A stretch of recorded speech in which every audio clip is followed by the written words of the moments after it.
Hello everybody. So today we are doing the next questions of your chapter 2, A Tiger in the House. We have already done the short questions. Now we are doing long questions. So let us read. Describe the atmosphere in the jungle camp. Describe the atmosphere in the jungle camp. Atmosphere कैसा था जंगल camp में? किस तरह का atmosphere था, किस तरह का वातावरण था, क्या वहाँ पे फैसिलिटीज़ थी और क्या वहाँ पर सिचुएशंस थी? So the camp was luxurious with 7 large tents. 7 बड़े बड़े टेंट्स थे and it was luxurious. Luxurious मतलब कि वहाँ पे बहुत ज़्यादा फैसिलिटीज़ थी, लग्जरी थी, बहुत ज़्यादा लाइक बड़े बड़े होटल्स में जिस तरह की फैसिलिटीज़ होती है उस तरह की फैसिलिटीज़ थी वहाँ पर. 1 फॉर ईच शिकारी, हर एक शिकारी के लिए एक एक टेंट था. अ डाइनिंग टेंट, एक टेंट था जहाँ पे खाना खाने का अरेंजमेंट था. A number of servant tents, और जो सर्वेंट्स थे उनके लिए भी टेंट्स थे. द डिनर वॉज सम्पशस, जो डिनर था वो बहुत ज़्यादा टेस्टी था.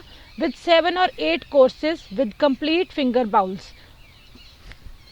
क्या था उसमें? जो डिनर था वो बहुत ज़्यादा टेस्टी था और उसमें 7 और 8 कोर्सेज थे और finger bowls and all everything was available there. Then describe briefly Timothy's behavior towards his companion and the author. Timothy का बिहेवियर उसकी कंपेनियन मतलब उसके साथियों की तरफ और ऑथर की तरफ किस तरह का था, उसका कैसा बर्ताव था, किस तरह का उसका बिहेवियर था. सो इनिशियली मतलब शुरुआत में Timothy appear to be afraid of the puppy. Timothy को डर लगा पपी से. ऐसे लगा कि जैसे टिमोथी को डर लग रहा है. अपीयर टू बी मतलब उसको डर, ऐसे लग रहा था कि जैसे टिमोथी को पपी से डर लग रहा है. डार्टिंग एट इट, उससे वो दूर भाग रहा था. And then rushing to a safe distance, और उससे दूर भागकर इतनी दूर जा रहा था जब जहाँ तक उसको लगे कि वो सेफ है. The monkey toto played bodily, और क्या था उसका कंपेनियन, और कौन था? मंकी था, जो कि उसके साथ बोल्डली मतलब पूरे एक हिम्मत के साथ, पूरे करेज के साथ वो खेल रहा था उसके साथ. एंड पुलिंग हिज टेल, और क्या करता था? उसकी टेल पुल करता था. And then climbing up the curtains when Timothy get angry, उसकी पूंछ खींचकर वो भाग जाता था. और जब उसको लगता था कि टिमोथी को गुस्सा आ रहा है तो जाके वो जल्दी से कर्टन के ऊपर चढ़ जाता था. Timothy played with the author, stalking him, creeping closer and then dashing at his feet. और अब ऑथर के साथ कैसा बिहेवियर था? वो क्या करता था? उसके साथ ऑथर के साथ प्ले करता था. played with the author, stalking him, creeping closer and then dashing at his feet. और वो उसके धीरे धीरे रेंगता हुआ उसके पास, क्लोजर उसके पास चला जाता था और उसके पैरों पर डैशिंग मतलब एक काइंड ऑफ पैटिंग करता था. Then why was Timothy taken to the zoo. Timothy को जू में क्यों ले जाया गया? टिमोथी हैड ग्रोन, टिमोथी बड़ा हो चुका था. And acquired the natural instincts of a tiger, और उसके अंदर एक टाइगर के बिहेवियर, टाइगर के जो नेचुरल प्राकृतिक गुण उसके अंदर आने लग गए थे एक टाइगर जैसे. ही ग्रीव लेस फ्रेंडली, और अब वो फ्रेंडली कम हो गया था. He would try to steal away, वो चुपके से निकल जाता था, निकलने की ट्राई करता था. To stalk a cat, cat को पकड़ने के लिए, कैट को ढूंढने के लिए. और समवंस पेट, या फिर किसी के पेट को पकड़ने के लिए. He would also eat poultry at night, और पोल्ट्री में से वो क्या करता था?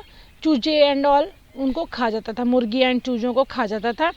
Because of all these habits, इन सभी हैबिट्स के कारण, इन सभी आदतों के कारण grandfather plan to take him to the zoo. Grandfather ने क्या प्लान किया कि इसको जू ले जाया जाए. Then the next question is, what was grandfather's experience when he went to meet Timothy at the zoo? Grandfather का एक्सपीरियंस कैसा रहा, उनका अनुभव किस तरह का रहा जब वो टिमोथी को जू में मिलने के लिए गए? क्या किया ग्रैंडफादर ने? Grandfather climbed over railing of the zoo and went to Timothy's cage. मतलब grandfather was crazy to meet, that's why उसने क्या किया? रेलिंग को क्रॉस कर लिया और टिमोथी के केज के बिल्कुल पास चले गए. When the tiger approached the bars, जब वो सलाखों के पास टाइगर आया तो grandfather put both the hands around his head. Grandfather ने अपने दोनों हाथ उसके गले पर लगा लिए, मतलब उसको गले लगाना चाहा.